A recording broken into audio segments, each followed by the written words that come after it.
अस्सलाम वालेकुम मेरे दोस्तों, उम्मीद है आप सब लोग खैरियत से होंगे। मेरे दोस्त, आप लोगों के बहुत सारे मेरे पास मैसेज आ रहे थे जिसमें आप लोग ये बोल रहे थे मुर्तज़ा भाई हम इंटीरियर से बिलोंग करते हैं, कुछ भारत से बिलोंग करते हैं भाई। तो वो मुझसे कह रहे थे कि हमारे वीज़े जो हैं वो मुस्तकिल वीज़े रिफ्यूज़ हो रहे हैं यूरोप के, तो हम क्यों ना ये इनलीगल रास्ते की तरफ निकलते हैं, जिसे डंकी का नाम आप लोग देते हैं। तो मेरे पास एक मेरा छोटा भाई, प्यारा भाई मौजूद है जो डंकी लगा के आया था, तो मैं इसलिए इसका इंटरव्यू कर रहा हूँ। आप लोगों को बताना ये चाहता हूँ कि प्लीज़ ये रास्ता इख्तियार ना करें, इसमें कितनी मुश्किल और परेशानी आपको हो सकती है।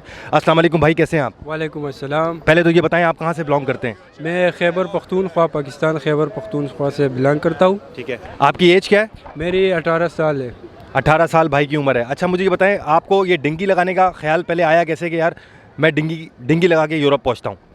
ये तो बस एक बचपन से एक बंदे का होता है, एक ख्वाब या तो आपने लीगल रास्ता इख्तियार नहीं किया? लीगल भी किया था थोड़ा, तो उसमें तो हाँ मुश्किल हुई। अच्छा मुझे ये बताएं कि सबसे पहले आपने शुरुआत कहाँ से की अपने इनलीगल रास्ते से? शुरुआत जो इनलीगल रास्ता था उसमें आपने शुरुआत कहाँ से की? कौन से कंट्री आप पहले इंटर हुए? जी, शुरुआत हमने की, हम आगे क्वेटा, जो कि क्वेटा और ईरान का बॉर्डर लगता है, तो ईरान आ गए।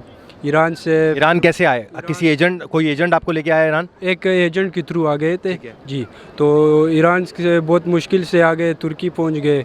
कितने पैसे लिए उसने ईरान तक आने के आपको? ईरान तक आने के टोटल, तुर्की तक आने के टोटल 3 लाख लिए। 3 लाख आपको पाकिस्तान से टर्की तक आने तक उसने पैसे लिए, ठीक है? उसमें किराया, रहना, पीना आपका सब शामिल था? हाँ, सब। अच्छा, उस एजेंट ने आपको तंग किया, कोई मारा पीटा टर्की तक? कोई आपको ऐसे आसार नज़र आए कि वो आपको तंग कर रहा है? बिल्कुल होते हैं, बहुत मुश्किलात होते हैं। एक गाड़ी में तकरीबन 12 बंदे 15 बंदे डालते, जो कि बहुत सांस लेने की भी बहुत मुश्किल होती है उनमें, और मारते भी बहुत है। रास्ते भी बहुत ख़तरनाक होते हैं उनमें, जो कि होते एजेंट होते हैं। अगर आप पीछे रह जाते हो तो पीछे से वो बहुत मारते ताकि। अच्छा, आपके साथ जो काफिला था उसमें लेडीज़ और बच्चे भी थे? जी बिल्कुल, लेडीज़ भी थे, छोटे छोटे बच्चे भी थे, उनमें पकड़े भी गए और बहुत मारा उसको भी। अच्छा ये बताएं कि औरतों के साथ, जैसे आप बता रहे हैं बच्चे और औरतें भी साथ होती थी काफिले में, तो उनके साथ इनका सलूक कैसा होता था? उनके साथ बहुत बुरा सलूक करते हैं, बच्चों को भी मारते हैं, औरतों के जो है वो औरतों के साथ जुल्म करते हैं, ज़्यादती भी करते हैं, और बहुत जुल्म ज़्यादती करते हैं, बच्चों को मारते भी है।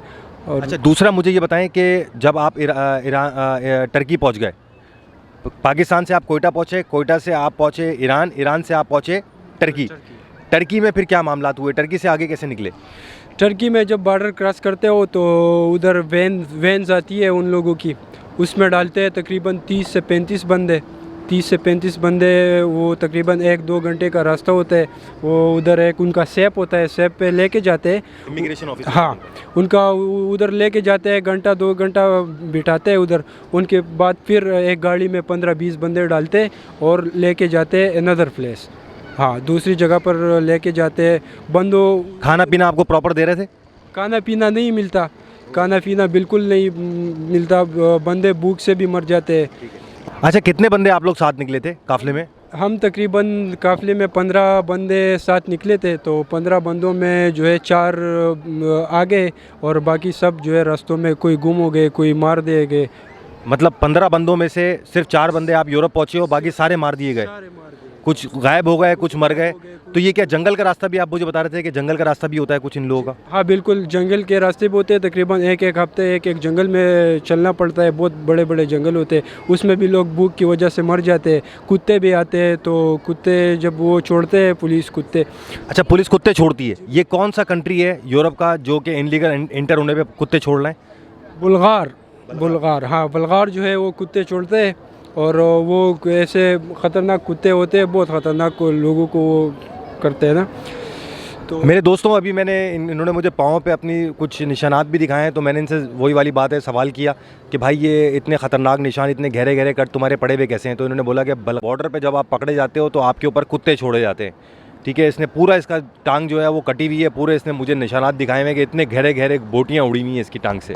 अच्छा और बताएं जो सबसे दर्दनाक आपकी कोई ऐसी स्टोरी हो यूरोप से पहले पहुंचने से पहले तक।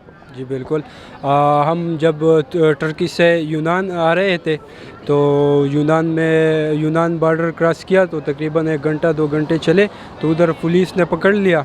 अच्छा। हाँ, तो पुलिस ने पकड़ लिया, तकरीबन 35 आदमी थे। 35 में से हम 10 आदमी बच गए, बाकी सारे पकड़े गए। उधर हम एक जंगल में रात गुजारी उधर, तो हमें चीखे आ रहे थे। जिस बंदों को उन्होंने पकड़ लिया था, बहुत मारा था उन्हीं हमारे सामने, बहुत ज़्यादा मारा था उधर ही। अच्छा, तो ये सबसे पहला जो यूरोपियन कंट्री था उसमें इंटर आप कब हुए और कितने पैसे खर्च हो चुके थे? मतलब टर्की से आप कौन से कंट्री में फिर लैंड किए? लैंड से मतलब ये कि आप इनलीगल रास्ते से जो आए हैं वो कौन से कंट्री पहुँचे? टर्की से दो ही रास्ते, एक बल्गार का और एक यूनान का। तो हम यूनान के रास्ते से आए थे। ठीक है। यूनान तो जो बल्गारी का जो आप बता रहे थे कि बल्गारिया का जो रास्ता पहले आपने इंटर हुआ, वहाँ उन्होंने कुत्ते छोड़े और वापस डिपोर्ट किया आपको, और देन फिर आप जो है वापस यूनान पे आए। यूनान में आपके साथ क्या सलूक हुआ? यूनान में तो बहुत, यूनान में जब हम यूनान पहुँचे तो 35 आदमी थे, तो 10 बच गए, बाकी सारे जो है वो पकड़े गए। बहुत मारा उन्होंने, और फिर तकरीबन 10 दिन हम चल के आए। इसमें जंगलें भी आई और भूख से भी बहुत हालत ख़राब हुई थी। यार आपकी उम्र 18 साल है, आपको अभी आप आए हो यूरोप, तो आपको ऐसी क्या पड़ी थी यार कि इतना रिस्क लेके अपने माँ बाप को परेशान करके आप जो है इतने खतरे वाले रास्ते से आए हो? और तो आपने मुझे बताया कि आप कई दफ़ा मरते मरते भी बचे हो। ऐसा क्या है यहाँ पर, मुझे क्यों नहीं नज़र आता यूरोप में, जिसमें लोग अपनी जान खतरे में डालकर यहाँ तक पहुँचते हैं कि भाई देखो अगर मैं यहाँ पर आया हूँ ना तो मुझे ईजीली वीज़े मिल जाते हैं, तो मेरे पास एक ऑप्शन था कि चलो मैं यहाँ आ गया। ठीक है, खुश हम लोग पाकिस्तान में भी थे। ऐसी कोई बात नहीं है कि हमारी जान का रिस्क लेकर यूरोप में इस तरीके से आना डिंकी लगा के, मैं कहता हूँ अक्लमंदी का बात नहीं है। क्या कहते हैं? बिल्कुल अक्लमंदी का बात नहीं है। पूरी घुटने आपके छिले हुए हैं, पूरे आपके जो हैं वो टाकों के निशानात हैं, पूरी बोटियाँ आपकी टांगों में उड़ी हुई हैं। तो मेरे दोस्तों, मैं आप लोग, अच्छा सॉरी, आप ये भी बताएं कि आप जब यूनान तक पहुँचे तो कितने पैसे आपके खर्च हो चुके थे? यूनान तक लेते हैं तकरीबन 2500 यूरो लेते हैं। 2500 यूरो? 2500 उनमें। अच्छा, वहाँ समंदर जो था उसमें भी आप कह रहे हो कि कुछ किश्तियाँ डूब गई थी? हाँ, कुछ किश्तियाँ डूब गई थी, और एक किश्ती नहीं होती बल्कि छोटी सी एक टॉप होती है। टॉप में तकरीबन 15-20 बंदे डालते हैं, जो कि बहुत रिस्की है। वो समंदर भी बहुत गहरा है, और पुलिस फायर भी करती है, उधर की यूनान वाली पुलिस फायर भी करती है, और ताकि लोग पीछे जा सके। ठीक है। यूनान वाली पुलिस जो है वो स्ट्रेट फायर करती है या हवाई फायर करती है? कुछ स्टेट भी करते हैं, कुछ हवाई फायर भी करती है। ठीक है। जी जी।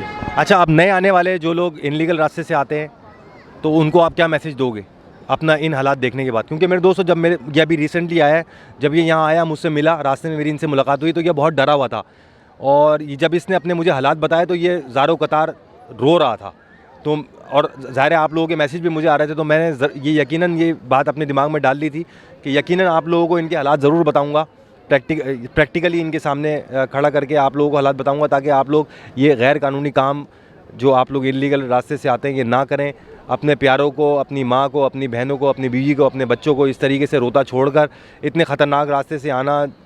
कुछ रास्ते में ये बता रहे हैं कि जंगल में जंगली जानवरों ने भी लोगों को खाया है। बिल्कुल खाया है, बिल्कुल जंगली जानवर भी खाते हैं, और इनमें ऐसे जंगल में रात को जो है चलना पड़ता है ना, तो उधर अगर जंगल में टोले से अगर जुदा हो गए तो फिर समझो गए, क्योंकि जंगल बहुत बड़ा होता है, फिर जाने का रास्ता नहीं होता। रास्ता सिर्फ वो एजेंटों को पता होता है, वही सिर्फ ये रास्ता जानते हैं, बाकी हम जैसे बंदे को रास्ता नहीं पता होता। ठीक है। अच्छा, ये आपने मुझे बताया नहीं, यूनान तक आपका कितना खर्चा हो गया था? 2500 यूरो? हाँ, 2500 टोटल। पाकिस्तान से यूनान तक 2500 यूरो आपके लग गए थे? पाकिस्तान से टर्की तक लेते हैं 3 लाख रुपए, फिर टर्की से यूनान तक 2500 यूरो लेते हैं सिर्फ। चलें ठीक है मेरे दोस्तों, अपना बहुत बहुत ख्याल रखें। ये थोड़े से हमारे पख्तून भाई हैं, खैबर पख्तूनख्वा से ब्लॉग करते हैं, तो इनकी उर्दू जो है वो इतनी ज़्यादा सलीस नहीं है कि ये अपने वर्डिंग से आपको वो कर्रा देने वाले मंजर जो हैं वो आपको बता सकें, लेकिन मैंने कोशिश की इनकी तर्जुमानी करने की। अपना बहुत बहुत ख्याल रखें और कोशिश करें कि लीगल रास्ता इख्तियार करें, कोशिश करें अपनी बैंक स्टेटमेंट बनाएं, अपना प्रोफाइल अच्छा बनाएं और उसी के साथ यहाँ पर आएँ। अपना बहुत ख्याल रखें। अस्सलाम वालेकुम, अल्लाह हाफ़िज़।